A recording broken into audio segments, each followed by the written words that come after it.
Hello everyone. आज हम पढ़ेंगे एनसीईआरटी का chapter 3 pair of linear equations in two variables. ठीक है, तो पहले हम इसमें देखेंगे कि linear equation in two variables को रिप्रेजेंट कैसे करते हैं, इसकी स्टैंडर्ड फॉर्म क्या है।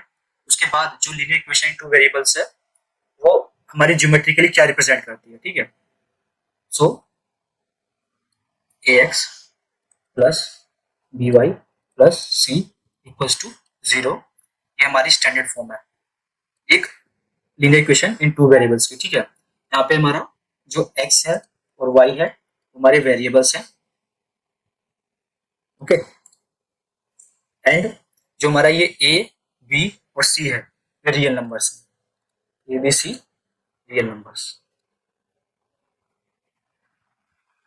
ओके, अब अगर कोई इक्वेशन हमारी इस फॉर्म में दी हुई है ax plus B Y plus C equals to 0 और हम बोल रहे हैं कि linear equation in two variables को रिप्रेजेंट कर रही है। ठीक है, तो हमारा यहाँ पे एक कंडीशन है कि ए 0 नहीं होना चाहिए और बी भी 0 नहीं होना चाहिए। ठीक है, तभी वो इस इक्वेशन हमारी linear equation in two variables को रिप्रेजेंट करेगी। ठीक है, सो यहाँ पे ए की वैल्यू भी 0 नहीं होनी चाहिए, बी की वैल्यू भी 0 नहीं होनी चाहिए। यहाँ पे क्या है हमारा एक्स का कोफिशिएंट, बी वाई का कोफिशिएंट है और सी कोई भी एक कांस्टेंट नंबर है। ठीक है, अब हम बोल रहे हैं कि हमारा एक्स का कोफिशिएंट और वाई का कोफिशिएंट 0 क्यों नहीं हो सकता है। ठीक है, तो हम इस क्वेश्चन के हेल्प से देखेंगे कि वो क्यों 0 नहीं हो सकता। ठीक है, हम इस क्वेश्चन को थोड़ा और सिंप्लीफाई करें तो ये क्वेश्चन कुछ ऐसा है। अब ये 0 y है, इसका मतलब क्या है 0 इंटू वाई है। ठीक है, प्लस 9 इक्वल्स टू 0, सो ये क्या बन जाएगा 5x minus 0 plus 9 equals to 0। So ये इक्वेशन क्या बन जाएगी हमारी 5x plus 9 equals to 0। Okay, हम क्या देख रहे हैं इस इक्वेशन को अगर हम एनालाइज करेंगे तो देखेंगे यहाँ पे हमारा सिर्फ एक ही वेरिएबल है x। ठीक है, और कोई दूसरा वेरिएबल है नहीं। ठीक है, बट इनिशियली हमारा यहाँ पे क्या था y था और x था, दो वेरिएबल कहने के लिए। बट जब हम इसको थोड़ा और सिंप्लीफाई करते हैं, ठीक है, तो हमारे यहाँ पे एंड में सिर्फ एक ही वेरिएबल बचता है। ठीक है, तो दूसरा वेरिएबल कहाँ गया? दूसरा वेरिएबल हमारा जो y था, y का कोफिशिएंट था 0। ठीक है, उसने उसको वेनिश कर दिया। ठीक है, इसलिए हम बोल रहे हैं कि a की वैल्यू 0 नहीं होनी चाहिए, b की वैल्यू भी 0 नहीं होनी चाहिए। अगर a की वैल्यू और b या फिर b की वैल्यू 0 होगी तो हमारा ये जिसके भी कोफिशिएंट होंगे उसको वो वेनिश कर देंगे, जिससे कि वो वेरिएबल रहेगा नहीं। तो फिर हमारा एक वेरिएबल कम हो जाएगा, या फिर अगर हमारे ये दोनों 0 जाएंगे तो फिर हमारे दोनों वेरिएबल नहीं रहेंगे। सो इस इक्वेशन में हमारा b 0 था तो y वेनिश हो गया। सो फाइनली हमें x मिला था वेरिएबल में। ठीक है, इस इक्वेशन में तो हमारी ये जो इक्वेशन थी वो वन वेरिएबल इक्वेशन बन गई। ठीक है, ये हमारी linear equation in one variable है, इसलिए हमें a की वैल्यू 0 और b की वैल्यू 0 नहीं लेनी है। ठीक है, नहीं लेनी है क्या मतलब कि वो 0 नहीं होनी चाहिए, तभी वो linear equation in two variable को रिप्रेजेंट करेगी वो इक्वेशन। अब जैसे हमारी ये क्वेश्चन है, इसमें हम देखेंगे कि हमारा जो गिवन इक्वेशन है वो टू वेरिएबल में है या फिर नहीं है। इस इक्वेशन को एनालाइज करेंगे तो देखेंगे क्या हमारे यहाँ पे क्या है 2x plus 3y minus 7 equals to 0। ठीक है, अब हम स्टैंडर्ड फॉर्म लिखते हैं पहले थोड़ा सा, x plus B Y plus C equals to 0। यहाँ पे हमारा a की वैल्यू 0 नहीं हो सकती है, b की वैल्यू भी 0 नहीं हो सकती है अगर ये इक्वेशन हमारी टू वेरिएबल में ये इक्वेशन को रिप्रेजेंट करती है। ठीक है, कंपेयर करें स्टैंडर्ड फॉर्म से तो हमारे यहाँ पे ए की वैल्यू कितनी आती है 2। ठीक है, ए क्या है हमारा एक्स का कोफिशिएंट, तो इस क्वेश्चन में हमारा एक्स का कोफिशिएंट क्या है 2 है। ठीक है, वाई का कोफिशिएंट क्या होता है बी, और यहाँ पे वाई का कोफिशिएंट क्या है 3। ठीक है, और सी की वैल्यू यहाँ पे कितनी है -7। तो इस क्वेश्चन में या फिर इस इक्वेशन में हमारा दो वेरिएबल है एक्स एंड वाई। ठीक है, और ए की वैल्यू भी 0 नहीं है, बी की वैल्यू भी 0 नहीं है, तो ये इक्वेशन हमारी टू वेरिएबल में है। ठीक है, अब इस क्वेश्चन को देखते हैं 9x minus 4y equals to 3। ठीक है, इसको और जब हम देखेंगे और सिंप्लीफाई करेंगे 9x माइनस 4y 3 इधर जाएगा तो माइनस का हो जाएगा। ठीक है, तो आप देखिए ये आपको ऐसे ही दिख रहा होगा, ये जो इक्वेशन है ax plus B Y plus C equals to 0 की तरह। ठीक है, यहाँ पे हमारी a की वैल्यू क्या है 9, b की वैल्यू क्या है -4, c की वैल्यू -3, तो ये इक्वेशन भी टू वेरिएबल में है। ठीक है, अब इस इक्वेशन को देखें तो 0x minus 4y equals to 6। मैंने अभी कहा था कि ए की वैल्यू जीरो नहीं होनी चाहिए, बी की वैल्यू भी जीरो नहीं होनी चाहिए, तभी ये हमारा टू वेरिएबल में होगा। बट यहाँ पे ए की वैल्यू जीरो है, तो फिर ये इक्वेशन टू वेरिएबल नहीं होगी। ठीक है, अब ये करते हैं question 6x plus y equal to zero को। इसको हम ऐसे भी तो लिख सकते हैं इस इक्वेशन को, 6x plus y plus zero equal to zero. अब आप इसको स्टैंडर्ड फॉर्म से कंपेयर कीजिए, क्या है, ए की वैल्यू 6 आ जाएगी कंपेयर करने पे, ठीक है, बी की वैल्यू 1 है यहाँ पे, ठीक है, सी की वैल्यू 0 है। अब देखिए, मैंने सिर्फ बताया था कि ए की वैल्यू 0 नहीं होनी चाहिए, बी की वैल्यू 0 नहीं होनी चाहिए, बट सी की वैल्यू 0 हो सकती है। ठीक है, तो ये भी हमारा linear equation in two variable है। इस क्वेश्चन को देखेंगे, इस क्वेश्चन को भी जैसे प्रीवियस क्वेश्चन में क्या था वैसे ये भी करेंगे, 3x को इधर ले आएंगे, ठीक है, ये 0, ठीक है। अब यहाँ पे भी हमारी सी की वैल्यू 0 है और यहाँ पे दो वेरिएबल है, ठीक है, और यहाँ पे ए और बी की वैल्यू 0 के इक्वल नहीं है, तो ये भी हमारी लीनियर इक्वेशन टू वेरिएबल है। ओके, अभी ये क्वेश्चन है 5t minus 6u plus 9 equal to 0, ये है क्या, linear equation two variable. Yes होगी, अगर यहाँ पे हमारा t और u दोनों क्या है, वेरिएबल्स हैं। ठीक है, तो हमारी ये इक्वेशन भी लीनियर इक्वेशन टू वेरिएबल होगी। ठीक है, देखिए t एक हमारा फर्स्ट वेरिएबल हो गया, u हमारा सेकंड वेरिएबल हो गया, ठीक है, दो वेरिएबल हमारे हो गए, टू वेरिएबल्स। उसके बाद a की वैल्यू यहाँ पे 5 हो जाएगी, b की वैल्यू -6 हो जाएगी और c की वैल्यू 9 हो जाएगी। ठीक है, तो हमारी ये सारी कंडीशंस को सेटिस्फाई कर रहा है, तो ये इक्वेशन भी लीनियर इक्वेशन टू वेरिएबल होगी। नाउ हम देखेंगे क्या क्या है इसमें solution of linear equation in two variables. ठीक है, सॉल्यूशंस क्या होते हैं, ठीक है, लीनियर इक्वेशन के सॉल्यूशन। ठीक है, तो सॉल्यूशंस वो होते हैं वेरिएबल की वैसी वैल्यूज, ठीक है, वेरिएबल की वो वैल्यूज जो कि इक्वेशन में हम पुट करें, ठीक है, तो इक्वेशन जीरो हो जाए, इक्वेशन की वैल्यू पूरी जीरो हो जाए। ठीक है, जैसे हम इस क्वेश्चन में देखें, यहाँ पे जो एक्स वेरिएबल की वैल्यू कितनी दी हुई है 1 और वाई वेरिएबल की वैल्यू कितनी दी है 2। ठीक है, अब हम पुट करें एक्स की वैल्यू 1, ठीक है, प्लस 4, वाई की वैल्यू हमने पुट की 2, ठीक है, माइनस 13, ये क्या आ जाएगा 5, ये 4 इंटू 2 8 माइनस 13, 13 माइनस 13 0। ठीक है, तो इस इक्वेशन में जब हमने x की वैल्यू 1 रखी, y की वैल्यू 2 रखी, तो इक्वेशन क्या हो गई, जीरो हो गया। ठीक है, इसका मतलब ये है कि x equals to 1, y equals to 2, ठीक है, ये सॉल्यूशन है इस इक्वेशन के लिए। ठीक है, अब अगर मैं बोलूं कि आप x की वैल्यू 3 ले लीजिए और y की वैल्यू 1 ले लीजिए, क्या ये इस इक्वेशन के लिए सॉल्यूशन होगा? देखते हैं, 5 मल्टीप्लाई बाई 3 4, y की वैल्यू 1 है, माइनस 13, ये क्या जाएगा 15 प्लस 4 माइनस 13 19 माइनस 13, ये क्या 6, ये जीरो के इक्वल नहीं है, ये क्या आ रही है 6 आ रही है। ठीक है, तो x equals to 3 y equals to 1 हमारी इस इक्वेशन के लिए सॉल्यूशन नहीं होगा। ठीक है, नाउ अब हम लोग एनसीईआरटी में पढ़ रहे हैं pair of linear equations in two variables. ठीक है, और चैप्टर का नाम भी यही है।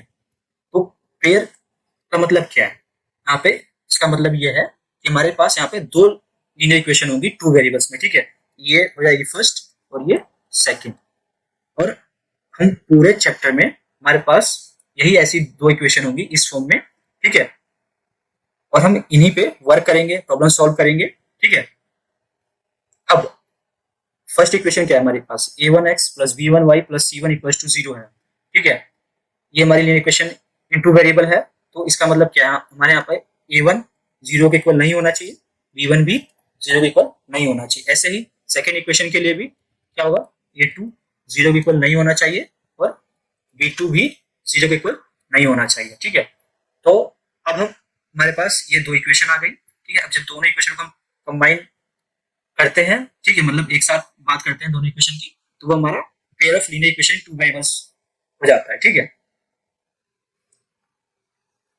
अब क्या है यहाँ पे कि linear equation in two variables represents a line in algebraic form, ठीक है।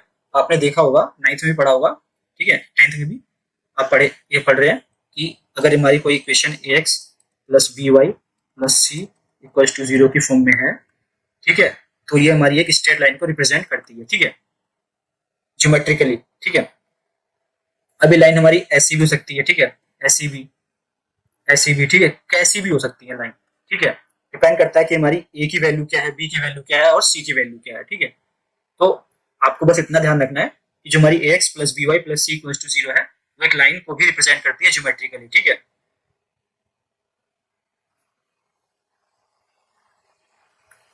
अब हम इस चैप्टर में पढ़ रहे हैं क्या, पेयर, इसका pair of linear equations in two variables,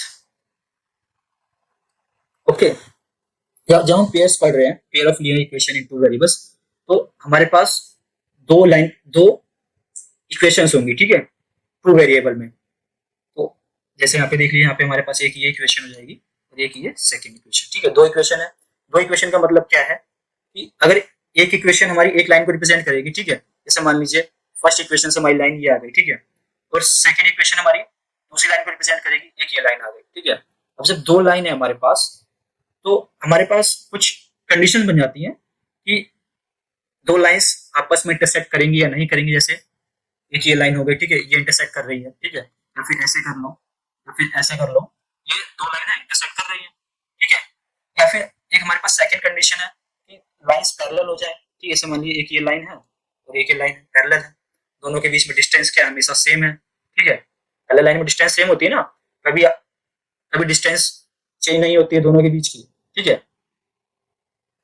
अब या तो हमारे पास जो इक्वेशन है वो ऐसे लाइंस बना रही हैं जो कि हमारी कोइंसिडेंट करें, कोइंसिडेंट मतलब ऐसे मान लीजिए एक ये लाइन है, ठीक है, और फिर इसी के ऊपर एक और लाइन है, ठीक है, ये हमारी फर्स्ट से आ जाएगी, ठीक है, और ये वाली हमारी सेकंड से, ठीक है। तो हमारे पास दो दो अगर इक्वेशन है तो वो दो लाइन को रिप्रेजेंट कर रही है, ठीक है, और वो दो दो लाइन आपस में इस तरीके से रिलेट हो सकती है, या तो वो इंटरसेक्ट करेंगी किसी एक पॉइंट पे, या फिर वो पैरेलल होंगी, या फिर वो कोइंसिडेंट होगी। अब आप कोइंसिडेंट वाले में एक चीज नोटिस करेंगे, तो ये आपको एक के ऊपर एक दिख रहा होगा, ठीक है, ओवरलैप कर रहे होंगे, ठीक है। ओवरलैप कर रहे हैं तो इसका मतलब क्या है कि वो इनफाइनाइट पॉइंट्स में वो एक दूसरे से इंटरसेक्ट कर रहे हैं या फिर मिल रहे हैं, ठीक है। तो कोइंसिडेंट में वो इनफाइनाइट पॉइंट्स पे इंटरसेक्ट करते हैं, ठीक है। अब क्या बोल रहा है हमारा कि when two lines are intersecting at one point, ठीक है। अब जैसे मान लीजिए आपके पास दो इक्वेशन है, ठीक है, जैसे यही देख लीजिए आपके पास ये दो इक्वेशन है, ठीक है, तो आपको कैसे पता चलेगा कि ये लाइन इंटरसेक्ट करेंगी या फिर नहीं करेंगी बिना लाइन बनाए हुए, ठीक है। तो उसके लिए हमारे पास कुछ कंडीशंस हैं। कंडीशंस क्या है, जैसे मान लीजिए हमारे पास इक्वेशन है a1x plus b1y plus c1 equals to 0, a2x plus b2y plus c2 equals to 0, ठीक है। ये हमारे पास दो इक्वेशन है। अब इन दो इक्वेशन से जो लाइन बन रही है, ठीक है, वो आपस में इंटरसेक्ट कर रही है, तो उसके लिए कंडीशन क्या होगी कि जो x का कोएफिशिएंट है a1 फर्स्ट इक्वेशन का डिवाइडेड बाय a2, और ये v1 v2 के इक्वल नहीं होना चाहिए, ठीक है। अगर हमारी ये कंडीशन फॉलो हो रही है तो जो हमारी लाइंस हैं इन इक्वेशन से वो इंटरसेक्ट करेंगी, ठीक है। जैसे आप इस इक्वेशन में देख लीजिए, ठीक है, अगर ये इक्वेशन नंबर 1 है हमारा, इसको इक्वेशन नंबर 2 बोल रहे हैं, तो यहाँ पे a1 की वैल्यू हमारी कितनी है 2, b1 की वैल्यू कितनी है 3, ठीक है, और फिर a2 की वैल्यू कितनी है हमारे पास 7, b2 की वैल्यू कितनी है हमारे पास 5, ओके। अब हम निकालेंगे a1 बाई a2 कितना हो 2/7, ठीक है, b1 बाई b2 कितना आएगा, b1 की वैल्यू 3 और फिर b2 की वैल्यू 5। 2/7 क्या 3/5 के इक्वल है, नहीं है। इसका मतलब क्या है कि जो हमारी लाइंस बनेगी इन दो इक्वेशन से वो आपस में इंटरसेक्ट करेंगे, ठीक है। वो ऐसे कैसी भी लाइन इंटरसेक्ट कर सकती है, ठीक है। वो तो जब हम बनाएंगे इनकी लाइंस ग्राफ पेपर पे तो हमें पता चल जाएगा, ठीक है, कि किस टाइप की बनेगी। अब क्या बोल रहा है सेकंड कंडीशन हमारी कि जब लाइन पैरेलल हो तो हम कैसे पता करेंगे इक्वेशन को देख के, ठीक है। वैसे ये हमारी इक्वेशन है a1x plus b1y plus c1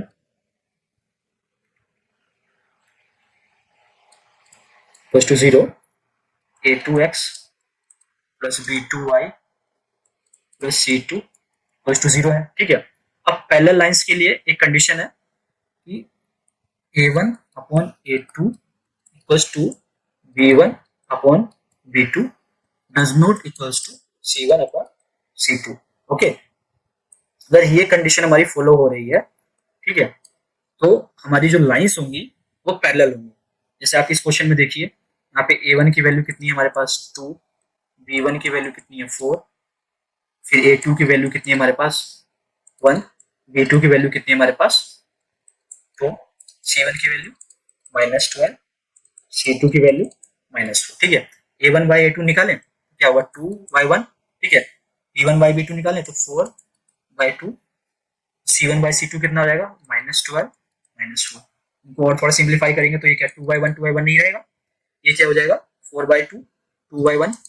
ठीक है, और ये क्या हो जाएगा हमारा 3 बाई 1। ठीक है, अब आप देख सकते हैं 2 बाई 1 इक्वल टू 2 बाई 1 है, बट 2 बाई 1 हमारा 3 बाई 1 के इक्वल नहीं है।